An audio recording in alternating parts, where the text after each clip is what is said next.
ing petenging rasa Cidro sumebar tanpa suara. lir rasa palsu sumebar ing kalbu alus tembungmu nanging larani hatiku Sirong guyu nyimpen weso ing garbo tresno dadi au kopong tanpa swara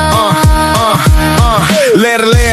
peteng nutupi cahyo siro dadi coyo ing dalan kang semu janji manis mung dadi racun waktu hatiku gugur amargi ulahmu siro mlaku alon nanging kebar kodoyo saben langkahmu ngemu cidro lan upaya ngapusi nurani kapatran jagat royo bebener kau kul dadi lebutan doyo ngendiko alus koyo tanpa duso nanging jero ning ati kebak angkara ngatur lakon koyo to ingkang noto manungsa dadi pion mung kanggo kuwasa